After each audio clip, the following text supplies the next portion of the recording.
Welcome. You are about to take a journey to a place of the divine love within with Deborah Beauvais on the Love by Intuition show. For the next hour, allow her to prepare you in becoming a magnet for a profound love-infused relationship by identifying and focusing on solutions through love. Awaken the light within and let your essence shine. And now, here's Deborah Beauvais on Love by Intuition, all part of the Dream Vision 7 radio network. Welcome, everyone. Bonjour, mes amis. And yes, here I am, Deborah Beauvais, founder and owner of the Dream Vision 7 radio network. We are Boston-based internet radio station syndicated with all the bells and whistles. You can listen to us wherever you are in the world, whether you're in a car, whether you're in a home, work, and even asking Alexa. So we have, and I should mention, we are honored to be the media partner for the Omega Institute. They're closed right now, but they will be opening in May for a full season.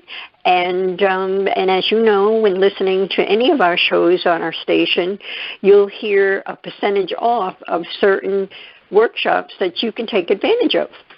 So we have an excellent guest for you, and it's February. I would say not feeling the love this Valentine's Day, your ancestry could be messing up your love life. Decode the emotional DNA you've inherited from your family system to finally break free, create the love life you desire. And that means we are talking with Judy Wilkins-Smith, and her book is Decoding Your Emotional Blueprint, a powerful guide to transformation through disentangling multigenerational patterns. Now, Judy is world-renowned for systemic work and constellations expert. She's an author, she's a coach, a motivational speaker, office guidance for shifting unconscious inherited patterns and transforming your relationships by working with hidden patterns and unconscious loyalties, which I think is interesting. So without further ado, and this is a live show, by the way, Bob is in the house. Give us a call, 833-220-1200. He'll put you through if you have a comment or a question for Judy. And now let's bring Judy in. Welcome to the show. Thank you for having me. It's lovely to be with you. Thank you. Yes, and we're going to have a good time. So as you have shared in your book, Neuroscience and Epigenetics show there are many other kinds of patterns that we inherit, thoughts, feelings, behaviors called emotional DNA. And I'm familiar with the Constellations work, but for the listeners, why don't we start there? What is systemic work and constellations? Okay, so systemic work in constellations is based on the Bert Hellinger work, of course, systemic work in constellations. And what we do is we look at the entire system. So it's not you in a vacuum. It's you within your family system, and sometimes you within an organizational system. We know that who you are begins at home and often transfers across into your careers. So it's having a look at all of those parts of who you are and looking at where you may find limitations or you may be stuck, and then how to reframe those into strengths that they were meant to be. Very good. And if you can, I'm sorry, go right ahead. Sorry, Deborah. So that's the systemic work, right? But you'd also asked about constellations. Yes. Okay, so constellations are the breakthrough approach that allows people to engage multiple senses. What we do is we take the inner picture that you have and set it out in front of you in 3D, either using Post-it notes or at events we have live representatives. And this allows you to see the hidden relationships or the invisible relationships and the relationships between the different components of your family system or organizational system. So who is close, who is distant, how are they relating? And because you're incorporating sight, touch, sometimes smell, taste. You're able to walk through it and literally make the invisible visible and the unconscious conscious. And by incorporating a number of those senses, you arrive at very different and profound insights that allow you to move past places where you are stuck. Yeah. And in the book, there's a number of examples of people that have gone through the process, and even someone who actually stood in to be a representative for another client and found himself experiencing something. And tell us a little bit, a couple different examples. Like I recall a gentleman that was a vet from the war, and then there was a woman who never felt that her mother actually loved her. Right. So let's go with the gentleman from the wars first. What happened was it was actually a woman who came in, and she was struggling to find a job because she felt so ashamed of who she was. And so she kept not getting the job she wanted, feeling like she needed to leave, feeling like she was being chased. And when we set it up to see what was going on, it became apparent that she was aligned with her father in this way. So I asked her what had happened that might have made her father ashamed, not wanted, felt like he couldn't stick around. And she said, well, he'd returned from the Vietnam War, and in his town, they'd actually driven him out of town. The whole family had to leave. And so, of course, she was carrying the shame of her father. The person who stood in for her father didn't say much, but was really a great representative. And then when we finished, he started to shake, and he said, my father was a draft dodger. He didn't go to the Vietnam War. And now I'm seeing it from sides I'd never anticipated. And he sobbed. He said it felt so different to stand in for someone who'd gone and done the difficult thing. So, of course, then we also had to deal with, so what are his judgments about Dad? And work through those, because it gives you those different insights. And when he could see that his father had his own reasons, he could put both to rest. Right. I think what happens a lot, especially when we're younger, is we take on things and feel as though it's our fault, when it really isn't. Yeah, exactly. And not only is it not our fault, often it's not our burden. If you look at this, exactly as you said, she took it on as though it were her fault. It wasn't her burden, but what we know is that events create decisions by the original experiencer, so that they create these decisions, thoughts, feelings, actions, patterns, mindsets that then become the truth. Only they're not the truth, they're just our truth, and we can change those anytime we want to.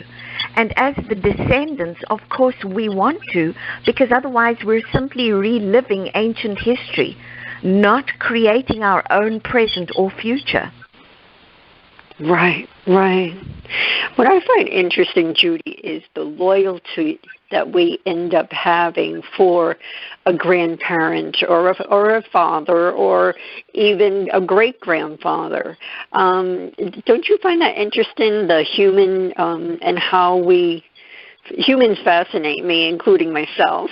But I always find it interesting that something that we can be loyal to someone, and maybe within our intuition, we know that whatever we're loyal to may not be true, or that particular item or that particular topic, if I'm making sense.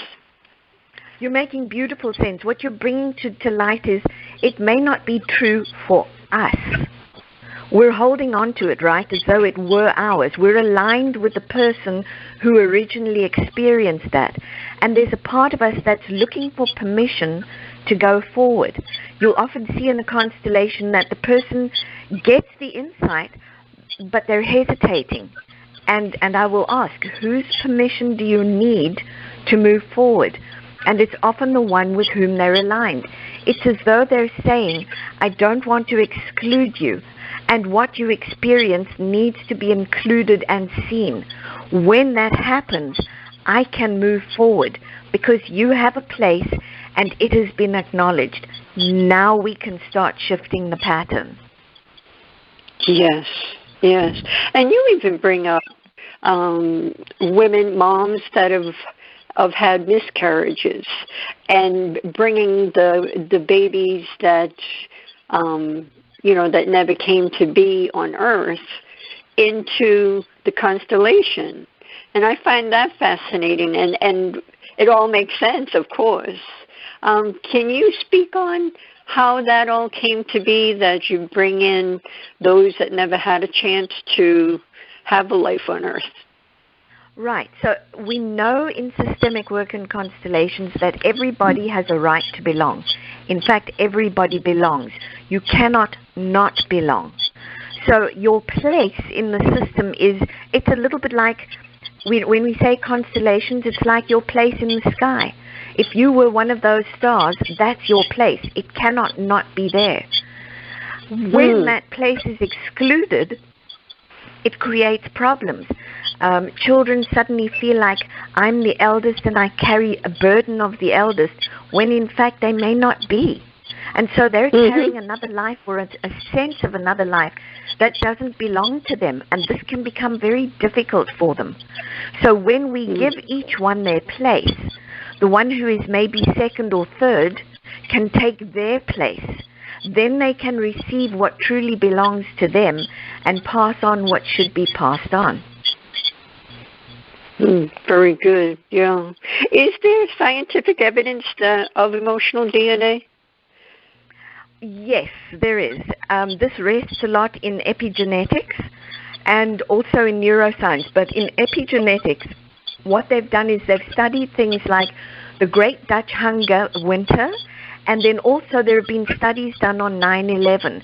And in both of those, it's not just the original person who experiences the event that is affected, but the effects are demonstrable in successive generations. And these studies are published and fairly well known. Yeah, when you think about it, we're really, it's the consciousness that lives on that we can actually feel or even see things that may not be ours, even from another lifetime. And it makes me think that a lot of people's issues can even start in utero. The mom maybe have had some issues. Maybe it was the relationship that was toxic, or she may have had alcohol issues, addiction issues, or it may just be language, and the baby is born holding that energy. Could you elaborate a little bit on that and how that fits into what happens to us later in life? So the baby may be born with this. There is another piece as well, though. We're inheriting thoughts, feelings, actions. These are passing down to us, right? So as that happens with your emotional DNA, what's happening is these patterns are cascading down, and there's a very good reason for that. They are cascading down to you because you're the one who can do something with them. You're the one who can restore balance by looking and acknowledging and then changing it into what it was meant to be. Or not changing it, but creating a new pattern. So you look at what wants to rest, and then you look at what wants to start through you. So as that cascades down, it becomes a pattern that's saying to you, in this pattern, in this limitation, there is a piece of gold. There is a gift. And when you find that gift, it's yours to use to create something new. And so what was terrible in one generation becomes inspirational in the next. Yeah, and you can see that in so many different lives where they've had such a tumultuous childhood, say, or maybe they came from another country with just the shirts on their back, and then they become a CEO or something to that effect. So, I mean, it comes down to really clearing all these patterns and finding new pathways. But it also is a choice. Do you feel a choice to want to do better? Yes, absolutely. You can hear my enthusiasm. Yes. Yes, I can. Yes. At some point, we have to make a choice. And the choice is this. Do I repeat the suffering and the struggle, or do I do something different? And when we do, we acknowledge the struggle or the sacrifice or the gift that was given, and we take it to its highest place and highest good.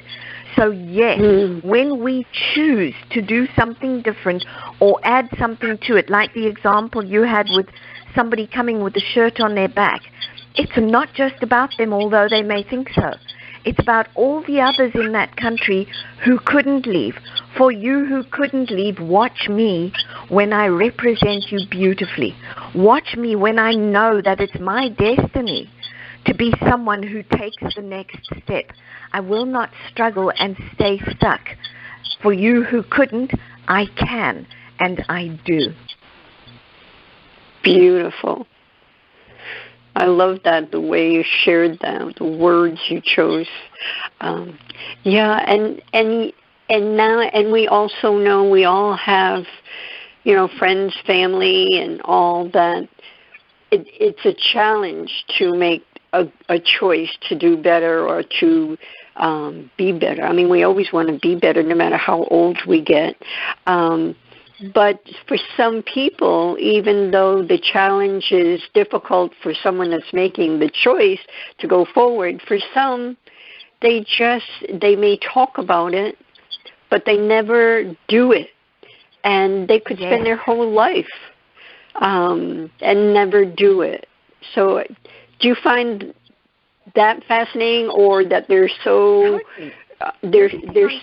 they've kept a loyalty of someone in generations back that holds them back? Right. Now, what you're talking about is super important. You're talking about a systemic trance. So the loyalty to the family system and the loyalty to the limitation or struggle is stronger than the weight that you've built for where you want to go. So it's really important that you honor and build on your wants and build a strong enough platform to pull you all the way past the excuses or the reasons for not moving. And it takes some doing. When you are excited enough about what it is that you want, when you can define your purpose or say, I need to move here, and really invest in that, not only are you investing in your dream and your purpose, you're investing in the system. You're growing it. You're not moving out of the system. You're moving ahead of the system. So you're expanding it. And in time, it's very likely that the system will follow or move into fewer limitations, because guess what? They saw that you did it and you didn't get smited with a piece of 2x4.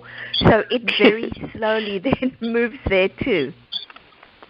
Yes, I like that. I like that thought where, and you say it in the book, that you're not losing the family, or you're not losing anything. You're expanding it and making it, and you're breaking that cycle. So that's a beautiful thing. And you wish that all the people in your family could make those choices, and yet it may not be for what they came to be this particular time, and it will take somebody else to step up. But we're actually up on our first break. For the listeners, I want to remind everyone that Judy is right here, and you can call and ask a question. And even when we're thinking about our own families or our partner's family, we can actually see different things in them and us that we have we have taken along that we may not have made that choice yet to break that cycle or make that new path. So feel free to give a call, 833-220-1200, 833-220-1200. Bob is in the house, and he will put you right through. And the book is Decoding Your Emotional Blueprint, and Judy's website is Judy Wilkins-Smith. Judy Wilkins, it's Wilkins, JudyWilkins-Smith.com. So stay with us. We've got more knowledge, more wisdom to share with you. We'll be back in a moment. Experience a different yet profound healing with Reconnective Healing. Includes yet expands beyond any and all known forms of energy healing.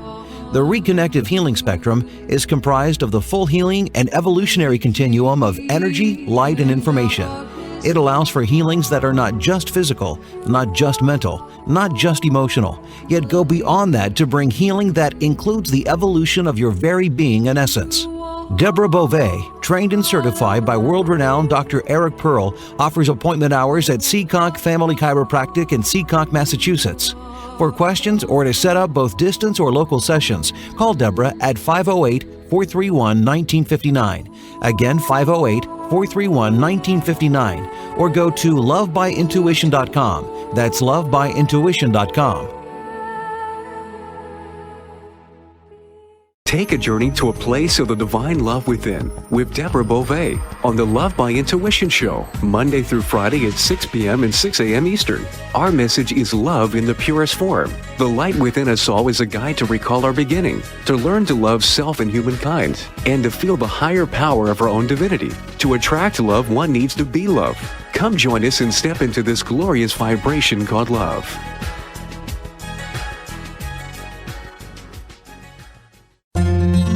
After narrowly surviving the attack on Sandy Hook Elementary, first grade teacher Caitlin Roy DeBellis was left searching for answers that would never come.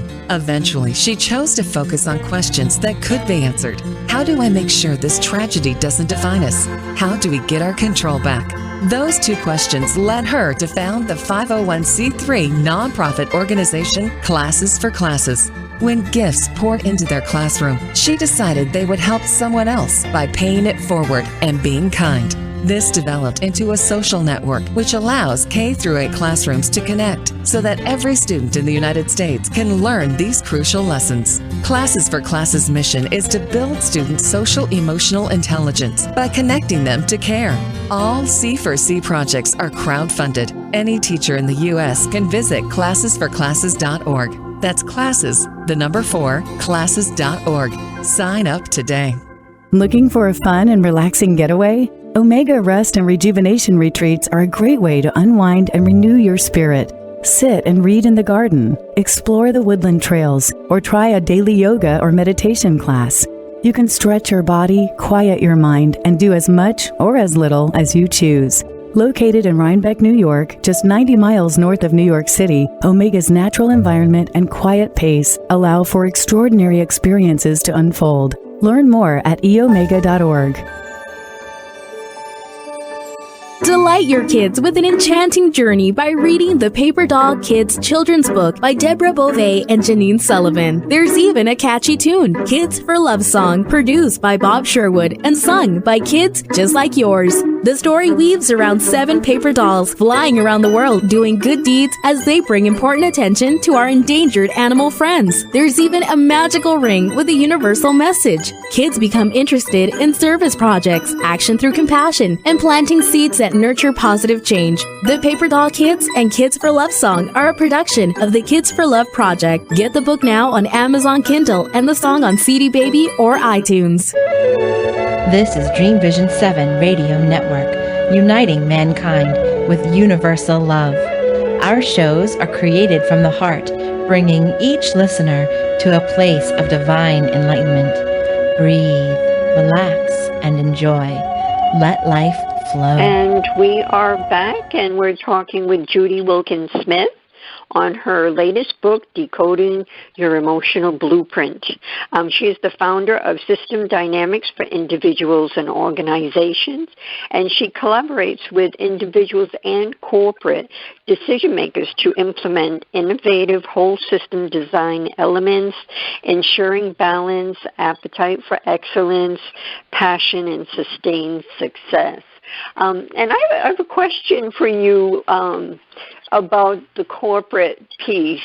You know, with working with CEOs or managers, do you work with them in the sense of more of on a personal level before you bring the whole group in? How does that work, Judy? It really depends on what they're asking me for. I do a lot of executive coaching, in which case I'm working just with the particular executive that we're handling. But there are times when they bring a team in, and if we do bring a team in, then absolutely I will speak to the leader first. I need to know what will keep them safe. I need to know where we can go and exactly what the mandate is. So I will meet with them first, and then with the leadership team. And very often what I'll ask them to do is to sit with their backs to each other and then write down on a piece of paper for me what the issue is. And surprise, surprise, 9 times out of 10, we have 8 different issues. So it's first settling on what issue it is we're going to work with. Very good. That's interesting. So, well, since it's February and we're thinking about relationships, you know, what can someone do, or how can they clear things in order to have a good relationship? Especially, you know, I'm thinking not only for people that are single and looking for a relationship and a solid not just something fluffy, as I say. And then because of the pandemic, there are a lot of couples that have spent time together more so than the norm, and they may be having struggles as well. Right, and struggles are beautiful. I love struggles, because your struggle is your point at which you start looking, right? Usually you're struggling when you're in a box that's too small for you, so the box is going, hey, you need to grow a little, or you need to get outside here, you're beyond me. So it's actually a clue to the fact that you're about to go in a different direction or a bigger direction. So struggles are awesome. I always say to people, don't be scared of them. Embrace them. Start looking at them, and you'll find they're not gremlins, they're clues. And they're very helpful creatures. And in actuality, I think the pandemic has created a door for those that maybe never thought about looking within or looking to let go some of the things they've been carrying. So in essence, you know, there's good and bad to everything, yin and yang. So I feel as though there's opportunity that has been presented because of the pandemic in that respect. I could not agree with you more. I think it's done, strangely enough, a lot of good. As you say, people are starting to look, and it's not just between partners. We're talking about relationships between mothers and fathers and children too. One of the most important things about this work is people, you say to them, you need to have or complete a relationship with your mother and father, and people go, I'm not. You should see that person. They're terrible. It's not about whether they're good or bad, and it doesn't make you good or bad. The fact of the matter is, your mom and your dad and their lines contain information you need to be able to move forward. So that's really what that relationship is about. Yes, it's lovely to have a good one, but the connection is what is important. When it comes to couples, yay if that's what the pandemic has done, that they've now had to start looking, because what it does is it creates a sense of I want. And wants that we're often so scared of are what cause the universe to evolve. Without wants, we get nowhere. So yay to a pandemic and to looking within and to you actually exploring your wants, because that's going to force you to look at what do I have that I don't want and what do I really want. And each is in service of the other. Yes, well said. And if someone is wanting to have a solid relationship, they're single, say, really looking to their family constellation would be important to see why they haven't met that person as of yet. And exactly. There's always inner work, I think, that everyone should do before they look for a partner, no matter how old you are, whether you're 25 or 90. I agree with you. It's looking at, so what do I want in a relationship? Where do I struggle in a relationship? What do I tell myself about those struggles? When did that struggle start? What was going on in my life at that time? And what have I made it mean that keeps me stuck? This is super important because that's when you can start to move forward. Is it still true for me now, or is it time for me to change that? Yeah. Do you think that a person feeling that they're not enough or they're not good enough or their value is a common denominator for many people not being in a relationship that is solid or healthy, should I say? Yes and no. I would say that's one of them. And often the I'm not good enough comes from a dynamic where perhaps in prior generations there were groups who felt not good enough. And so this echoes through. Or I'm not good enough maybe because at some point I did something I feel guilty about. And so now, how dare I have that relationship? So that is one common denominator. But you may also have a number of patterns. Mom marries let's go to grandma. Grandma marries a gentleman and then divorces him and does that 3 times. I have a client who comes to me, and I had this happen in a workshop or event, who says to me, well, here we are. I'm here to do some work because this is my 3rd husband and he is stupid and I'm about to divorce him. And he's sitting there and I'm thinking, oh boy, this is not going to be good. So what I said to her was, tell me about your mom and dad. Well, mom had 3 husbands and they were stupid, so she had to divorce them. So now what I'm hearing is really particular and idiosyncratic language, right? We have the stupid. So tell me about grandma. Well, she had the worst. She had these stupid husbands she had to divorce. The first one was so stupid, he lost all the family money. And there it sits. So now we know what the precipitating event was. He was stupid, he lost the money. From then on in this family, any man who is not financially sound is stupid, and you better divorce him. And so then we get to the client, who then looks at me, and we've set this up as a constellation, and she can see the 3 generations, and she looks at me and says, do you think there's a pattern? Yeah, there's a pattern. Wow. Speaking of money, can we talk about that a bit? Because with the pandemic, some have lost their jobs, some have chose to leave, but there are couples families that are struggling with little children. I mean, the whole spectrum, no matter whether it's a senior person or a family. So that must be a popular topic because many people struggle not realizing that money is energy and it's sacred, and myself, I went through this whole thing for years trying to figure out where that's all coming from. But please talk about this. So I love money DNA is what you call it. Yes, I love money DNA, and I love money because money is a wise and beautiful friend when you know how to see it. It is a disciplinarian. It is a mentor. It is an amazing, amazing flow. But we've been taught, most of us, that people who have money are greedy, they're thieves, they get it by ill-gotten means. Or we're taught you can have money or love, or education is better than money, so poor old money gets a terrible rap.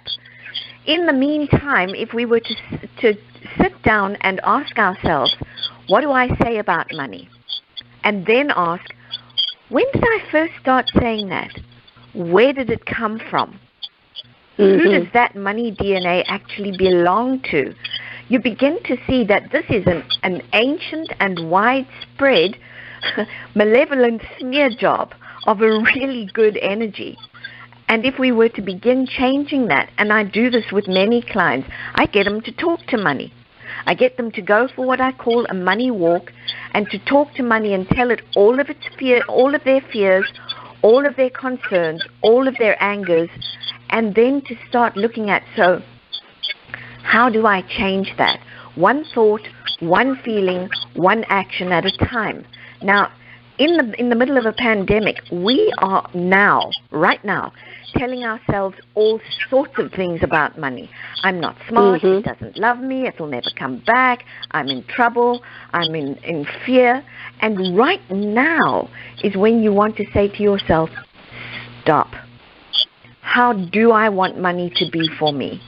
What do I want to be able to say about money? How do I want it to live in my world? And we are at a global point of choice right now. If you listen to people saying, oh, we're going down the tubes, there's going to be a recession, we're talking ourselves into it. Or conversely, I've learned a number of different ways to attract money. I've learned new skills. I've had to go out and adapt. I've had to become tech savvy. I've become frugal. These are really wise skill sets that if we acknowledge and build on, begin to have a very different conversation between us and money. And if we start to have those conversations, our money DNA changes, our lives change, our financial circumstances change, and we no longer see money as a commodity. We begin to see it as an energy flow and a spiritual means to getting what it is that we want in our lives.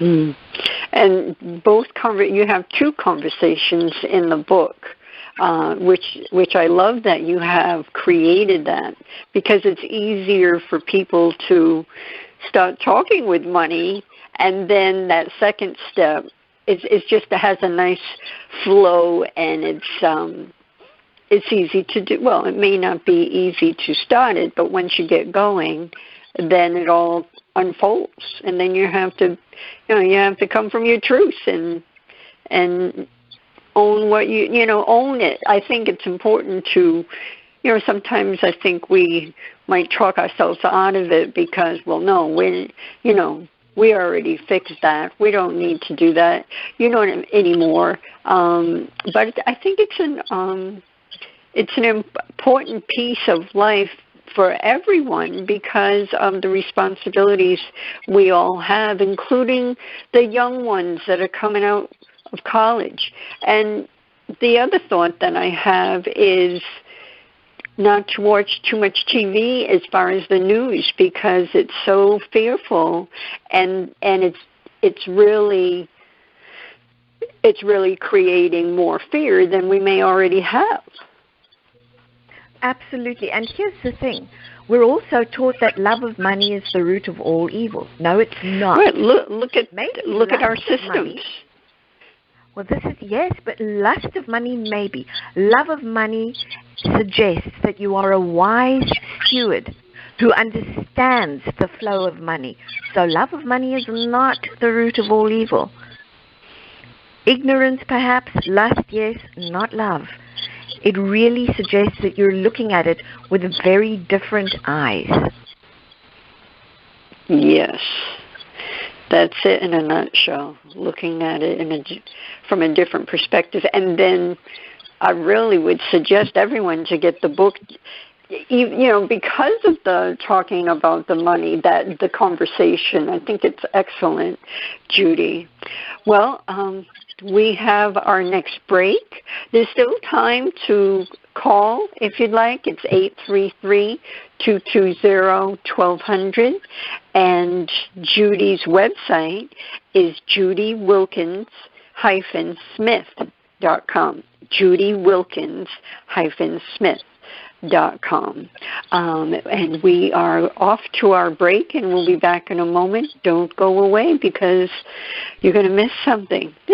Take a journey to a place of the divine love within with Deborah Beauvais on the Love by Intuition Show, Monday through Friday at 6 p.m. and 6 a.m. Eastern. Our message is love in the purest form. The light within us all is a guide to recall our beginning, to learn to love self and humankind, and to feel the higher power of our own divinity. To attract love, one needs to be love. Come join us and step into this glorious vibration called love.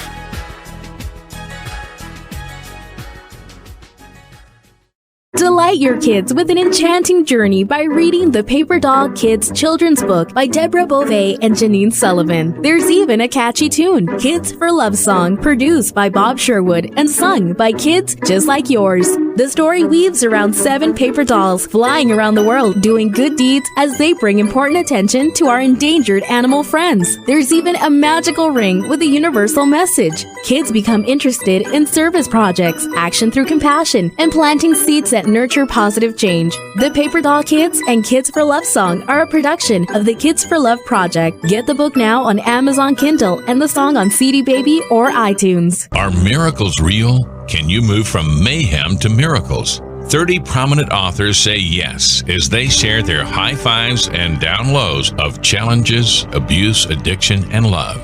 Experience hope, the magic elixir of miracles, through the personal stories of New York Times bestselling authors James Redfield, Dr. Bernie Siegel, Sister Jenna, Reverend Temple Hayes, and many more. If you like bestsellers, chaos to clarity, and crappy to happy, you'll love crying and laughing through mayhem to miracles. Sacred stories of transformational hope. Available now on Amazon and in bookstores worldwide.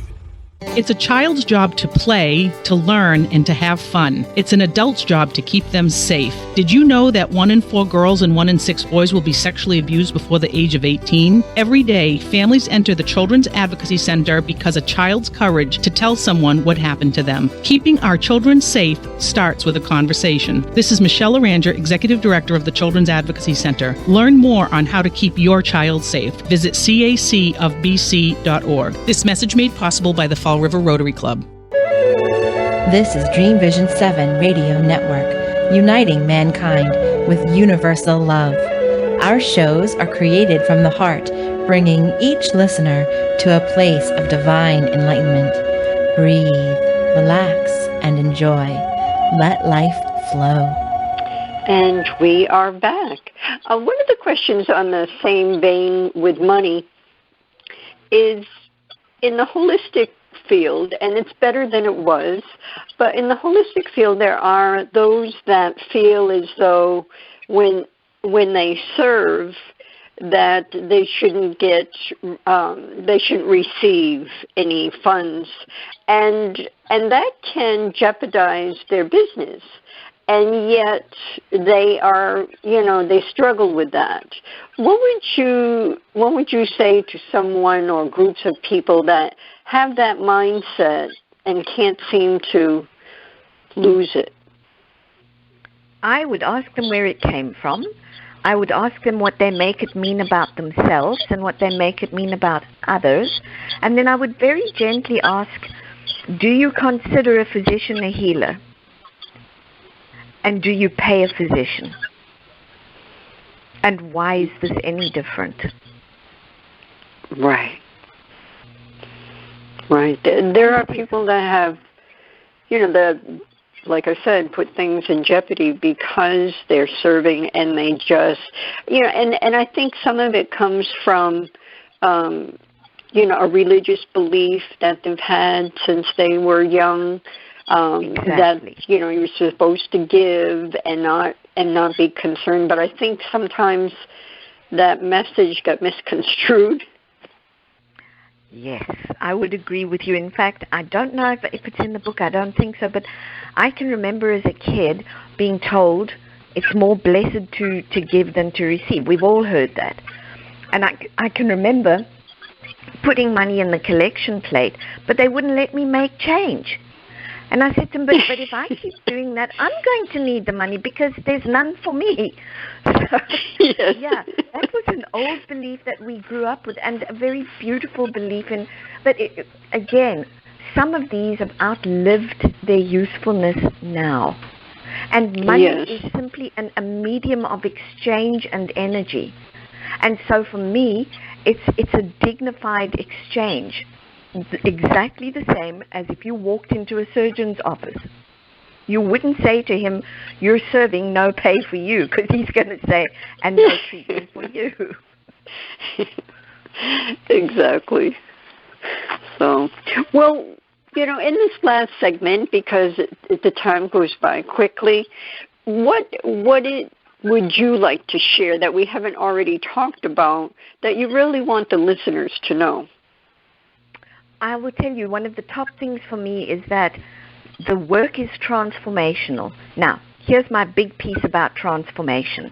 Transformation isn't the province of the chosen few. That's an old story.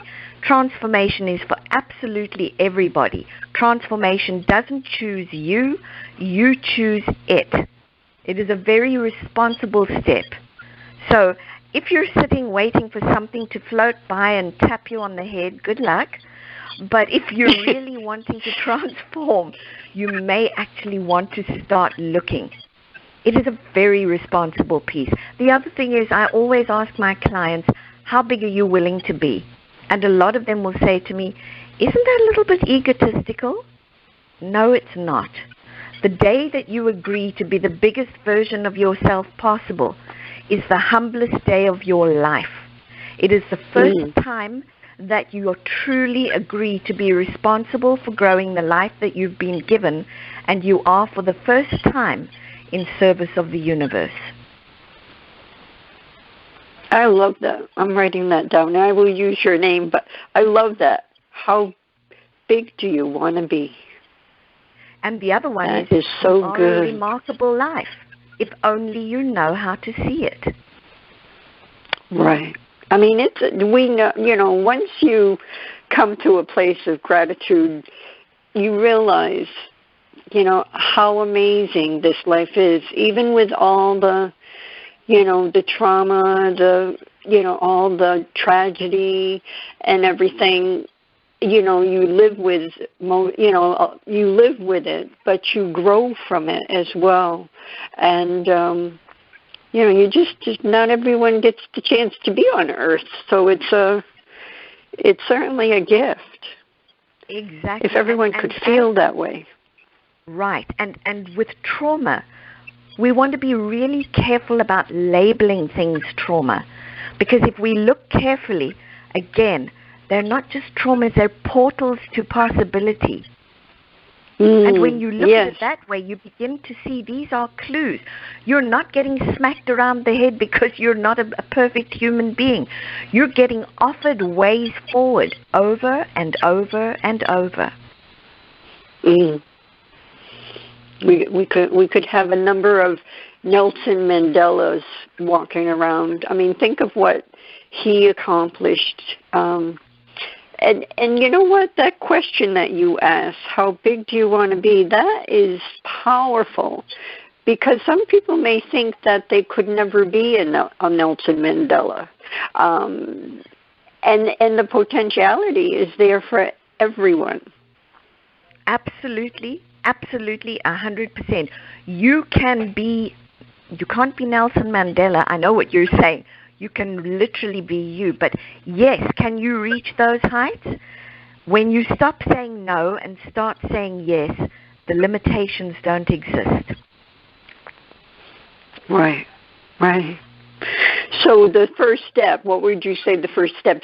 Say we're talking to, there's a lot of, people in the holistic community that are amazing people, but, there are those in mainstream, too, a lot of younger families that wonder, okay, well, how can I make this better? What would you say to them? I would say stop thinking you're in trouble and stop thinking you're not good enough. Pay attention to where you're stuck. It's really trying to get you to wake up so that you can see where it is you want to move to. So when you're feeling stuck, when you're feeling a little bit beaten down, take a look at what you're telling yourself about that. Take a look at where it started. Ask yourself, does this belong to me? If not, give it back. If yes, you have an opportunity to create a whole new emotional DNA. Embrace it with both hands and move with it. Beautiful. And then they can pass it down to their children. Exactly, because the minute they do it, they've changed the emotional DNA. If you really want to give your children a gift, look where you're stuck, work on it, change it, because when you do that, your children's hearts, minds, and brains will be rewired because you took the time to take the step. Beautiful.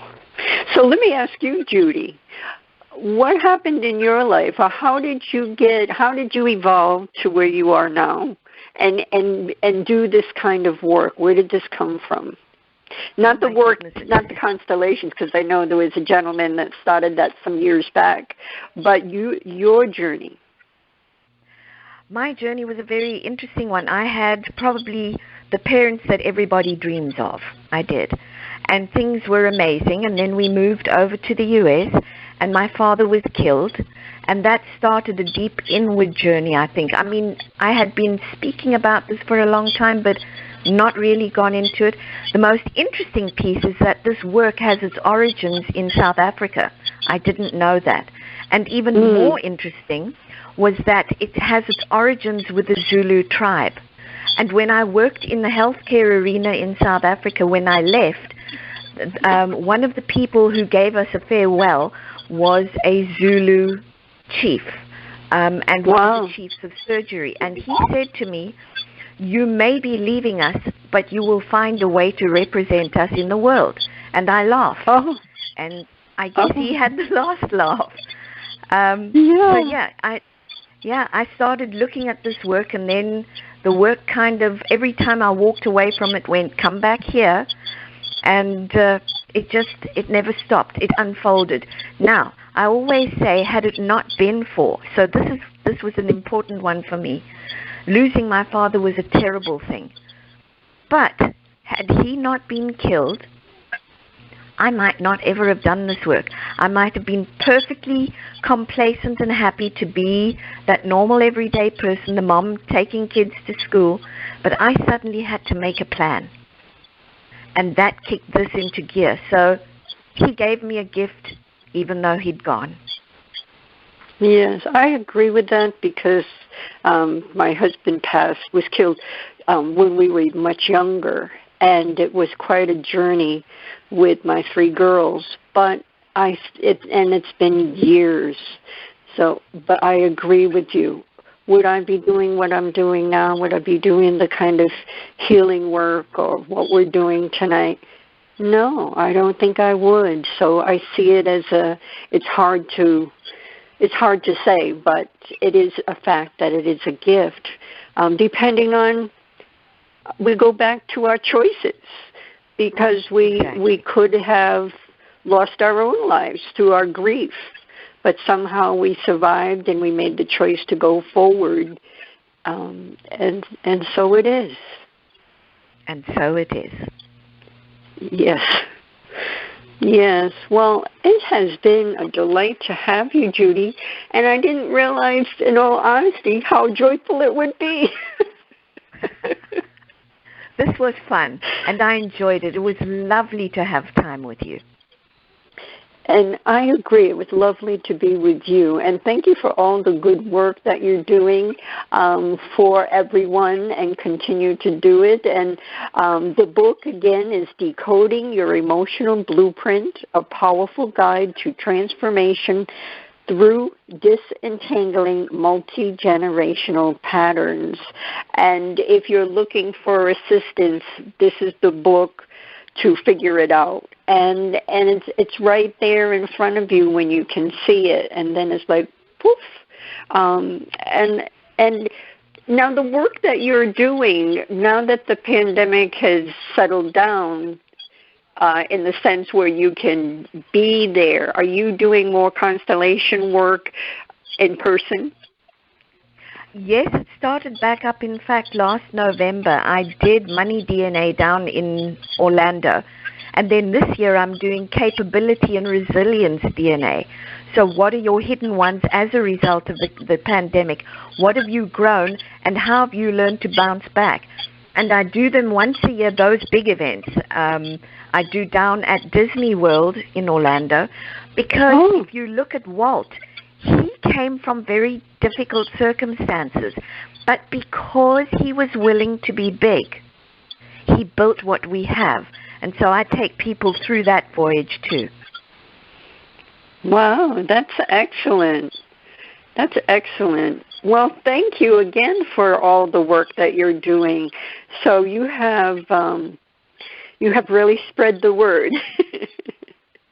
Thank you. It's been lovely to share time with you. Thank you. All right. Well, everyone out there, get the book, share the show with others in your family and beyond, your friends, and go to Judy's site. It's Judy Wilkins, WILKINS-Smith, JudyWilkins-Smith.com. Get the book. And even this, what's neat is the stories about different clients and their experience is actually a learning experience for us, the reader. So get the book, and when we come back together again, in love and wisdom and knowledge, until the next time, au revoir.